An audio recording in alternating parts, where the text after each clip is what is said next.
Sponges marine water में रहने वाले ऑर्गेनिजम्स हैं। इसी वाटर से ये न्यूट्रिएंट्स लेते हैं और इसी वाटर में एक्सक्रीटरी वेस्ट को पोर कर देते हैं। न्यूट्रिएंट्स को अंदर लेने के लिए पानी को अंदर लेते हैं। इनकी पूरी बॉडी पे छोटे छोटे पोर्स प्रेजेंट होते हैं जिन्हें कहा जाता है डर्मल ओस्टिया। इन्हीं पोर्स के थ्रू पानी को अंदर लिया जाता है। फिर ये पानी कुछ नेटवर्क ऑफ इंटरकनेक्टेड कैनाल्स में चला जाता है। इन नेटवर्क ऑफ इंटरकनेक्टेड कैनाल्स को कहा जाता है वाटर कैनाल सिस्टम और एक्वीफेरस system. Outermost layer of sponge body is called as pinacoderm. Innermost layer is called as guanoderm. And in दोनों के बीच में एक जिलेटिनस मैट्रिक्स होती है जिसे कहा जाता है मिजोग्लिया। इनके बीच में आप ये देख रहे हैं पोर्स प्रेजेंट है। These are dermal ostia. पानी ओस्टिया से एंटर करेगा, अंदर एक कैविटी है, इस कैविटी में जाएगा। इस कैविटी को बोलते हैं स्पॉन्जोसील। यहां से ये बाहर जाएगा by the help of a large pore called as osculum. तो रूट ऑफ वाटर फ्लो क्या बन जाता है? बाहर का पानी डर्मल ओस्टिया से स्पॉन्जोसील में गया, स्पॉन्जोसील से ऑस्क्यूलम के थ्रू बाहर चला गया। ये होता है स्पॉन्ज ल्यूकोसोलिनिया में। सबसे simplest type of water canal system है ये। इसे कहा जाता है asconoid type of canal system.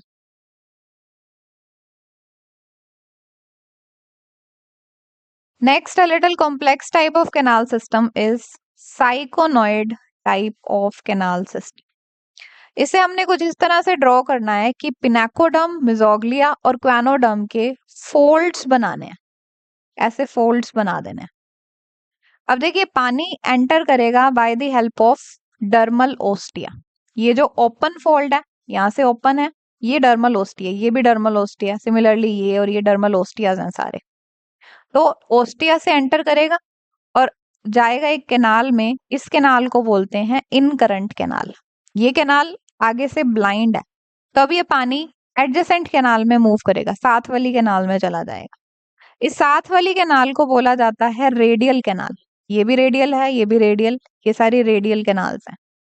तो रेडियल कैनाल में जाने के लिए इनकरंट कैनाल से ये इस पोर को क्रॉस करेगा, इन पोर्स को, फिर ये रेडियल कैनाल में एंटर करेगा। इन पोर्स को कहा जाता है प्रोसोपाइल।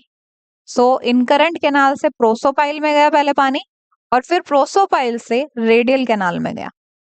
अब रेडियल कैनाल से ये पानी इस कैविटी में स्पॉन्जोसील में चला जाएगा। अब इस कैविटी में जाने के लिए भी ये इस पोर को क्रॉस करेगा। सिमिलरली यहाँ पे ये पोर, इन पोर्स को कहा जाता है एपोपाइल। तो एपोपाइल से अब गया पानी स्पॉन्जोसील में, और स्पॉन्जोसील से ऑस्क्यूलम में, और फिर बाहर। The route of water flow here is outside water goes to ostia, goes through ostia into incurrent canal. Incurrent canal से radial canal में through prosopile, then to spongocoel through apopile, and finally to outside through osculum. ये होता है स्काइफा के case में।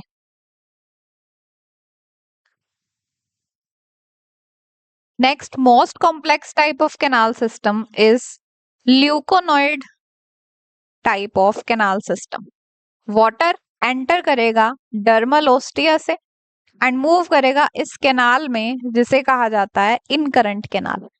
Incurrent canal से फिर ये जाएगा इस चैम्बर में। इस चैम्बर को कहा जाता है फ्लैजिलेटेड चैम्बर। फ्लैजिलेटेड चैम्बर इसलिए कहते हैं क्योंकि ये क्वानोसाइट से लाइंड होता है। तो इस चैम्बर में खुलने के लिए इस पोर को क्रॉस करता है।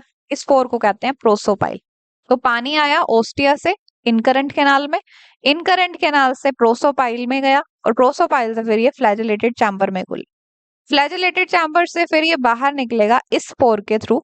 इस पोर को कहा जाता है एपोपाइल।